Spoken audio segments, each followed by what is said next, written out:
دیکھیے متع جو ہے بالکل وہی ہے جس طرح نکاح ہوتا ہے، اسی طرح کے شرائط ہیں، وہی نکاح پڑھا جائے گا، اسی طرح سے حق مہر دیا جائے گا۔ صرف اب آپ دیکھیے آج جو ہے کس قدر معاشرے میں زنا ہے، یعنی ایک بزرگ نے کہا ہے کہ اگر متع مسلمان اس پر پابندی نہ لگاتے تو کوئی انسان زنا نہ کرتا، مگر وہی لوگ زنا کرتے جو بہت برے ہوتے، بہت ظالم اور فاسق ہوتے۔ آج دیکھیے ایک نوجوان ہے، آپ وہ یونیورسٹی میں پڑھ رہا ہے، کام کرنے جاتا ہے، یہاں گھر سے نکلتا ہے یونیورسٹی تک 1000 ننگی عورتوں کو دیکھتا ہے۔ وہ انسان ہے، آخر اس کے جذبات ہیں۔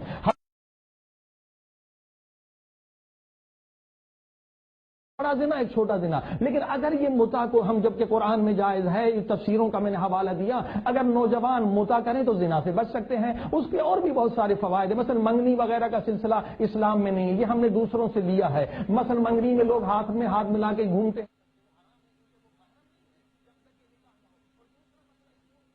بہت زیادہ ہے۔ میں خود یہاں پر ایک سال ریزیڈنٹ عالم تھا تو اتنی طلاقیں آئی میں پریشان ہو گیا، اور طلاقوں میں 10-10 ہزار پاؤنڈ 20-20 ہزار پاؤنڈ کورٹوں میں خرچ ہوتے ہیں۔ میں نے کہا بھائی اسلامی طریقہ آپ متع کر لیں، یعنی اگر ایک دوسرے کو 1 سال میں لڑکی لڑکا دیکھ سکتے ہیں، اگر ایک دوسرے کی طبیعت پسند آئی، اخلاق پسند آیا تو اس کو نکاح میں بدل دیں، اس میں کوئی مسئلہ نہیں ہے۔ یہ بھی ایک سالوشن ہے۔ مثلا ایک انسان کی بیوی پاکستان میں یہاں پڑھنے آیا، اب وہ گناہ سے کیسے بچے؟ یہ متع جو ہے زنا سے بچنے کا ایک طریقہ ہے، اور اولاد تو بالکل وہی ورثہ ملتا ہے جیسے عام بچے کا ہوتا ہے۔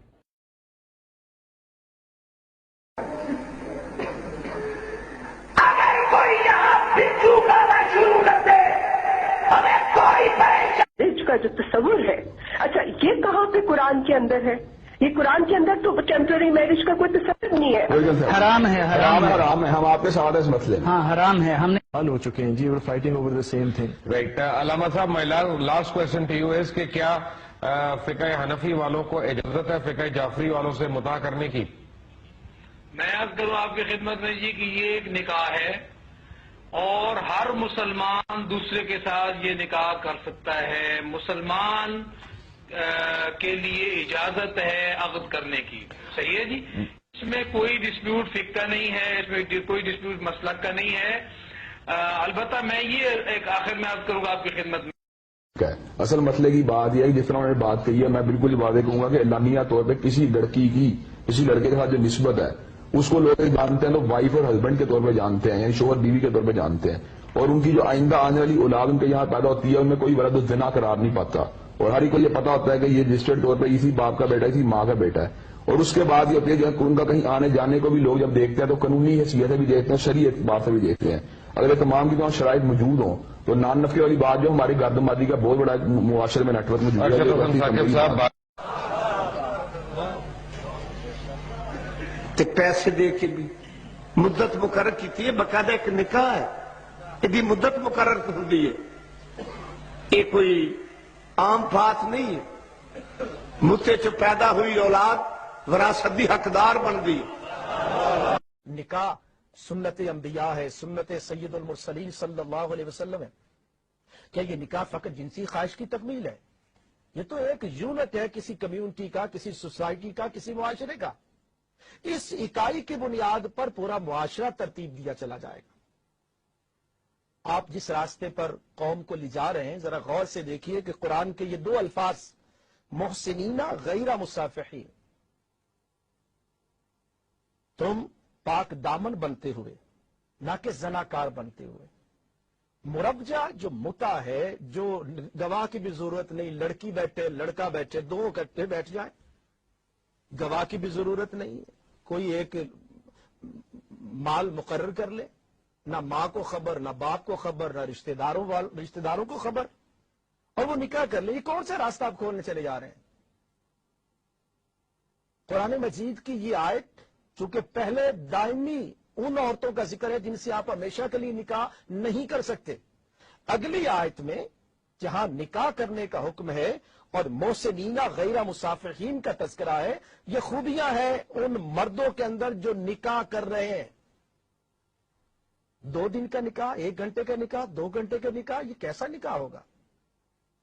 اس سے کیا آگے معاشرہ جو ہے وہ لیا جائے گا؟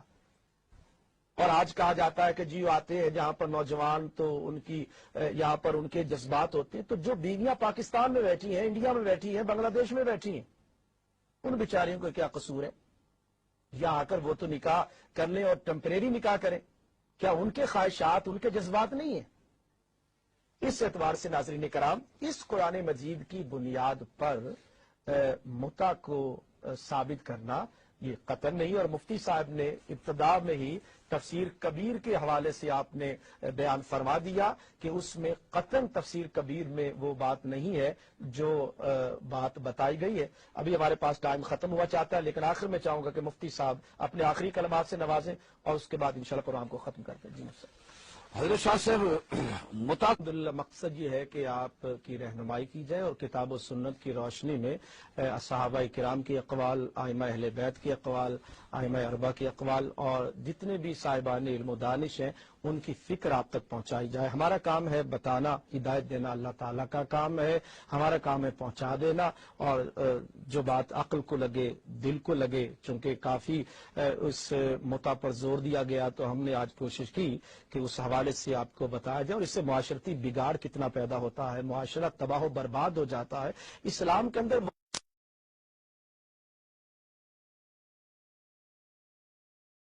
یہ بازار برصغیر کی مشہور طوائف نگریوں میں چوتھے نمبر پر ہے۔ پہلا کلکتہ، دوسرا بمبئی، تیسرا بنگلور اور چوتھا بڑا چکلا بازار حسن لاہور ہے۔ طوائف کی زندگی میں آنے والا مرد کسی چور دروازے سے داخل نہیں ہوتا، بلکہ یہاں جو کچھ بھی ہوتا ہے سرعام ہوتا ہے۔ اس دفتر کو ٹائم کمرہ کہا جاتا ہے۔ کمرے میں گاہک کے داخل ہوتے ہی کھڑکیاں دروازے بند۔ آگے کیا ہوگا ملاحظہ کیجیے۔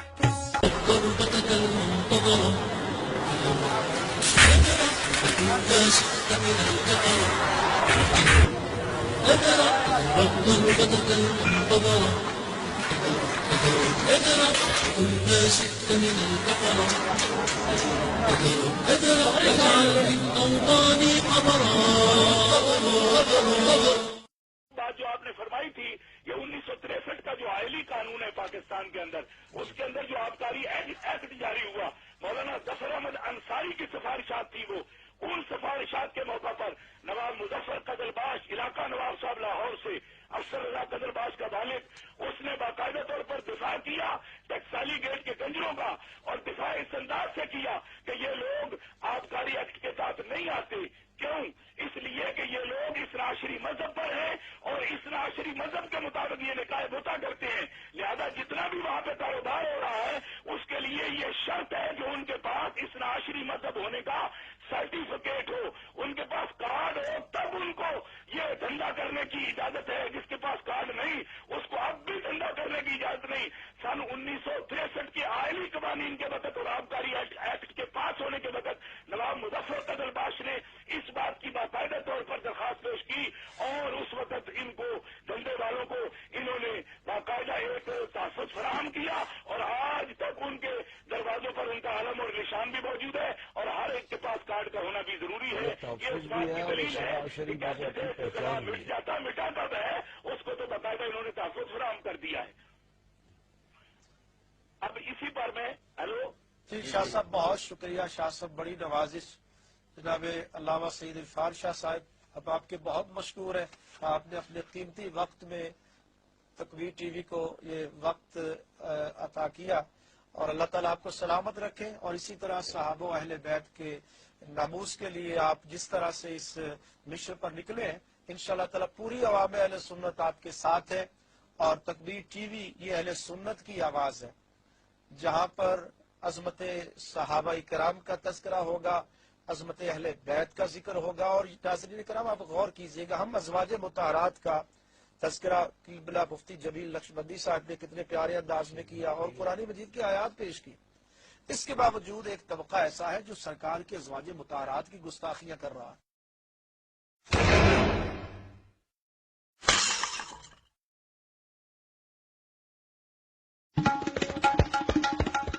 یہ ہے تاریخی شہر ملتان۔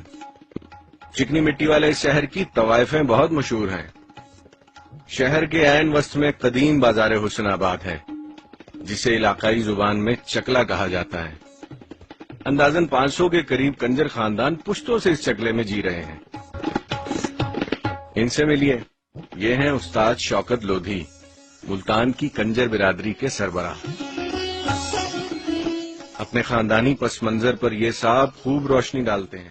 یہ ہمارے گھوڑے ہیں، ان کی لگامیں جو ہیں وہ ہوتی ہیں شاطر کے ہاتھ میں، جو کہتے ہیں بھی شاطر دماغ کے ہیں، پیچھے وہ بیٹھے ہوتے ہیں جن کے کہنے پہ وہ لڑکی عمل کر رہی ہوتی ہے، باہر کی دنیا کو وہ بے وقوف بنا رہی ہوتی ہے۔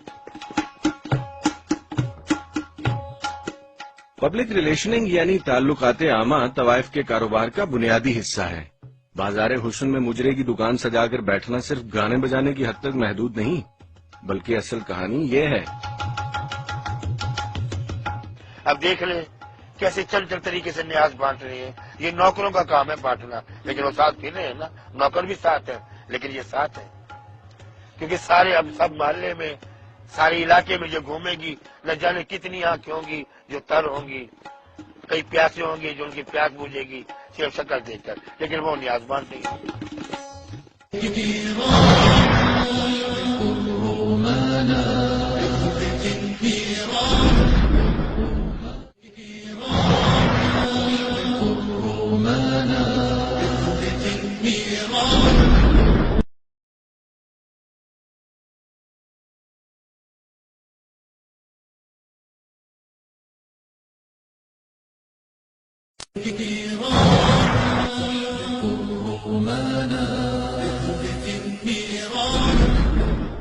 میرا نام سنا ہے، ٹھیک ہے، میں پیدا تو یہاں پر ہی ہوئی ہوں۔ میری شادی ایک رات کی ہوئی تھی، 6 ماہ تک چلی تھی، اس کے بعد پھر ختم ہو گئی۔ صرف اگر کسی نے 2 لاکھ 3 لاکھ 4 لاکھ دے دیا نا ایک رات کا تو وہ شادی کر لیتے ہیں۔ یہاں پر ایک رات کی شادی ہوتی ہے۔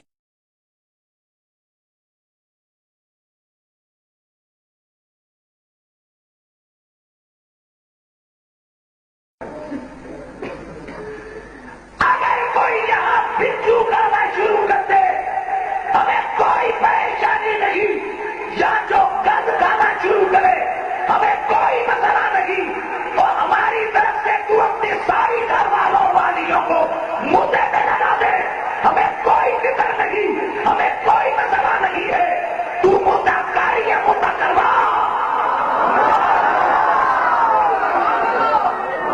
اور میں یہاں اتنا صرف کہنا چاہوں گا، صرف اتنا کہ جس بہن اور بیٹی کے مدعے کی بات کرتا ہے کبھی جا کر اسے پوچھ تو لیا کر کے وہ مدعا کروانے کو تیار ہے۔